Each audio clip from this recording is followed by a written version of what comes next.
Hi guys, welcome to this week's video where I show you how to make this platter from flat slabs of clay. Now before I start, I just want to say thank you so much.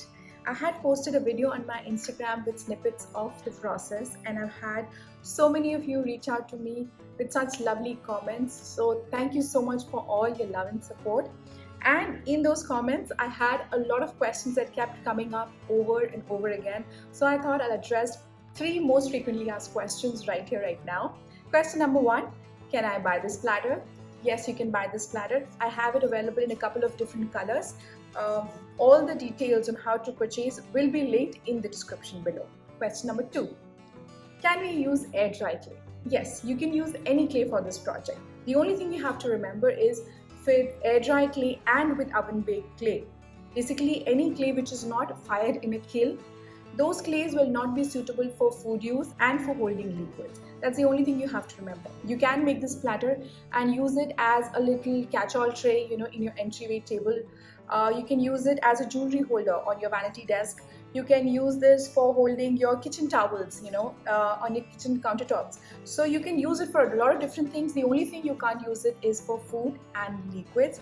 You can seal air dry clay and oven baked clay with acrylics and a coat of varnish, but again, they will still not be suitable for food use and for liquids. That's the only thing you have to remember. You can use it for any decorative purposes and that's completely all right. And if you want to know more about different kinds of clays, I do have a freebie which has a lot more detail about clays. You can find it again, linked in the description below. Question number 3, I love this platter, how can I make it? So here's a video showing you the entire process on how to make this platter. Hope you enjoy it. Now let's get started. As usual, we start with a slab of clay.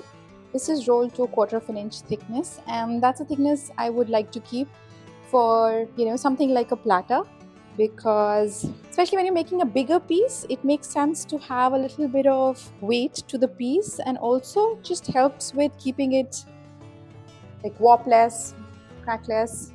I think it just adds to that and not thinning down, though when we add the texture it is going to thin it down a tiny bit, which is alright.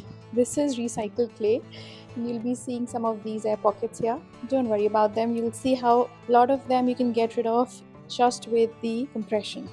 They come to the surface and you can get rid of them. If it really bothers you, take a little wire tool. I like to use this guy, which we use for scoring. Just take this and go over the spots where you see them. Then again compress with clay, with the rib. That is done. I'll be using this template that I got from, I think, Plum Island Transfers. They have these templates and a bunch of other templates as well. Of course, they have tissue transfers and newsprint transfers, but this is what I bought from them. And this is a beautiful template. You can make a lot of template by yourself. Even this, something like this can be made at home, but if you want to get one, that's where I got them. I'm going to just mark out where I need to add my texture. That's it. Once I do that, I'll bring in my rolling pin. This is one of my favorite pins from Algis Crafts. So I'm going to just use this one, and this will actually cover the width of the entire platter. It's just going in slightly off the edge. Now my clay is pretty soft, so it tends to stick to the roller. That's to be expected. Yeah, there you go. Now with some of the rollers, you might find that they have these really fine little marks. So what I do is, I just take a damp sponge and quickly just go over them. That takes care of those little, fine marks if they bother you.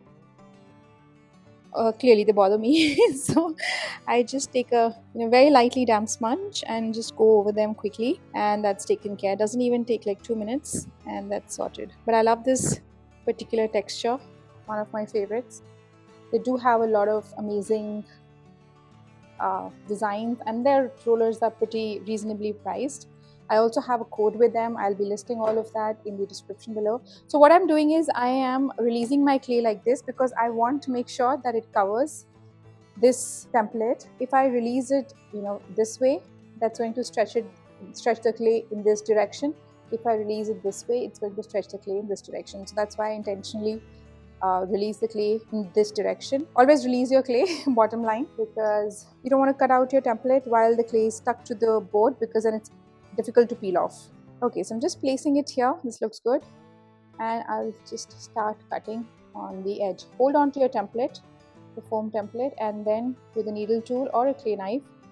I like to use a needle tool because I don't really have a proper clay knife. I use an X-Acto tool, and that sometimes tends to be a little too sharp for the clay. It's just a little difficult to control sometimes. So to make this kind of cuts, I just use my needle tool all the way here. Okay, then a release cut. We may add a foot ring, so I'm going to save the sides to use later.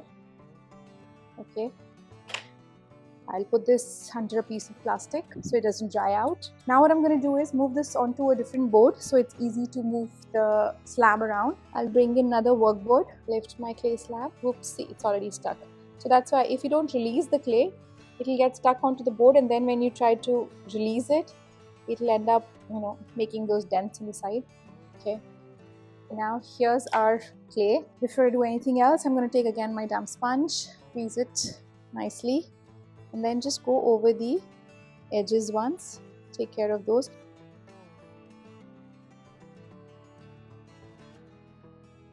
It's a good idea to just go over the edges once.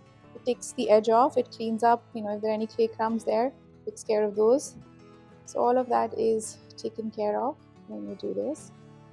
Okay, you can use this with your hands also. Do this with your hands. So I'm just slightly softening the edge here. Just part of the finishing which we start at the beginning. The next step is to place your GR pottery form and find the center. This takes some time, so take your time because you don't want a wonky pond. I mean, it's handmade, you can have a wonky one, but yeah, I like to have it as uniform as possible. So I'm going to just take a couple of minutes here.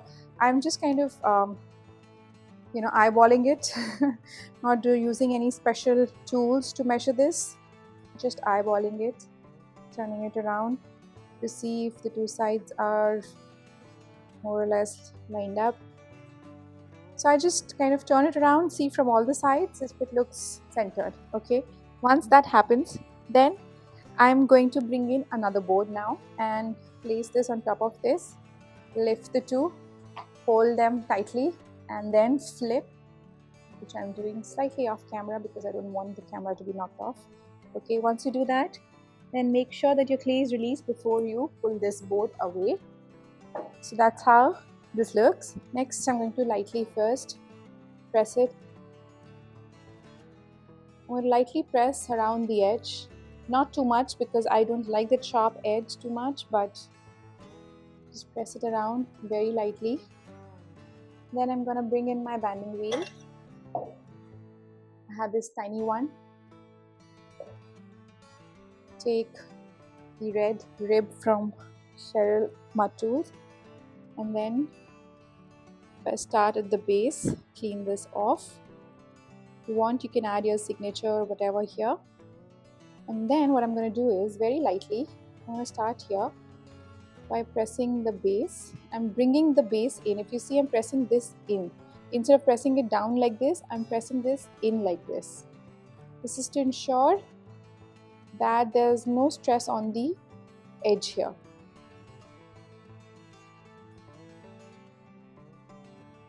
Another thing that you can do, an alternative to, to make sure that you don't get the edge, is to add a thin foam, something like this on top of this. This helps with a more smoother transition on the side rather than that harsh one. But now I think GR Pottery Forms has certain forms which come with a softer transition. So I'm just right now with my fingers just kind of pulling the clay in, but at the same time making sure this is sitting flat on the board. That's the other thing. So one, you're pulling it here, bringing it close to the form so that it finds its shape there, and then pressing it down at the same time to make sure that it conforms to that shape. Then I'm finding the rim there basically and then pressing against that rim. I first start with pulling the clay in so that it's not pulling it from the top, and then once I do that, then I start finding the rim and pressing against the rim. That's the idea here. So we go around doing that a couple of times. Then I can use this guy also. Then don't press it on the edge, on the rim, just around here, making sure it conforms to this, and then again with my finger I'm just going around the rim here to make sure that my clay is sitting flat against it, right? So once that is done, then what I'm going to do is just clean off the edge here as well, the rim, like we did in the front, to make sure it's nice and clean without any sharp edges. A little bit of cleanup here so that later it becomes a little easier. This is one of the things I spend some time on, is my edges. I don't like sharp edges, I like nice smooth edges, so I do spend some time there. Also where I see some sharp cuts, angles, I'll just take a few seconds there to make sure they're also nicely clean and softened. Alright, so we let this sit. Now once we are happy with the way this looks, I'm going to go around one more time just to feel everything looks okay. Now I'm going to let this sit here on top of this mold for some time. Because this has this little bit of an overhang, we want it to set up before we pull it away. Now don't let it dry all the way, it just has to set up. The clay has to stiffen up a little bit before we pull it away, because we want these things to stay where they are, the sides to stay where they are, instead of just flopping back as soon as you remove them. So yeah, so that's going to stay, and then I'll see you once it's ready to flip. Time to bring in our platter. It has had some time to set up, and I can see that the sides are slightly lifting from the side, not entirely but a little bit. This isn't that leather hard yet, but it's close. So what I'm going to do is try and flip this over and see if that works. So I'll bring in another board. Now if you want to add a foot ring to this, you can. Actually I want to add my signature, so now what I do sometimes is, if I have missed my signature, instead of putting a stamp here, I'll just add this on the side somewhere so that it's still there.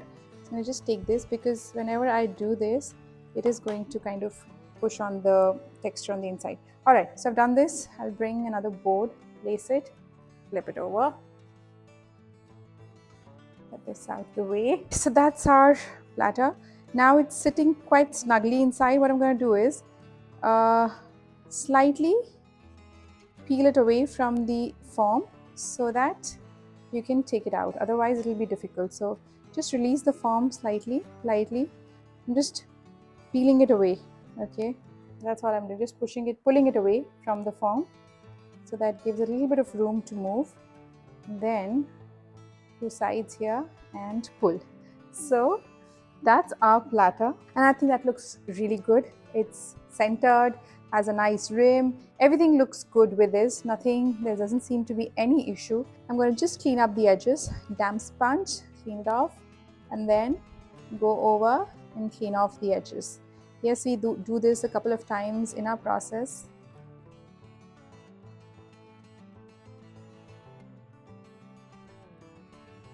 Because we pressed when it was lying upside down, it forms a little bit of an edge in the front, so we just clean that off. And you'll see a little bit of the texture is also gone from the sides. That's okay, because we were pressing it down, that happened. Sometimes it happens, sometimes it doesn't really do this, so it will depend on how much pressure you put. Clearly I added a little bit too much pressure. Right, so I'm just cleaning this all off, making sure the rim is nicely cleaned up. And all these sharp edges are also taken care of. Sharp angles actually are kind of taken care of. That looks good. Alright, okay, so that's my platter. Now that I have the platter all ready, what I'm going to do is I'm going to cover it with a sheet of plastic and weigh it down with something on top and let it dry very, very slowly. I'll usually use either my glaze bottles or some other pieces from my to keep the platter flat.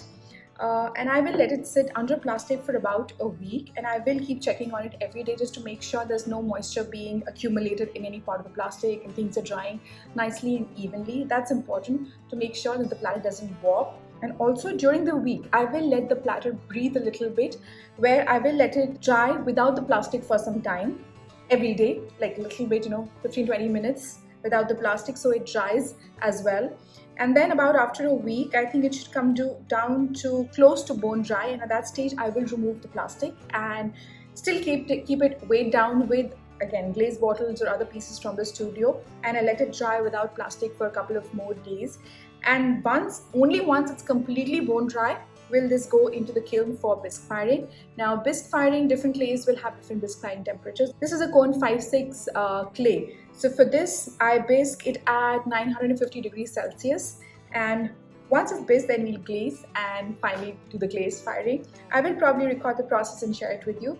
But that's all we have in our class today. Hope you enjoyed this one. I'll see you next week.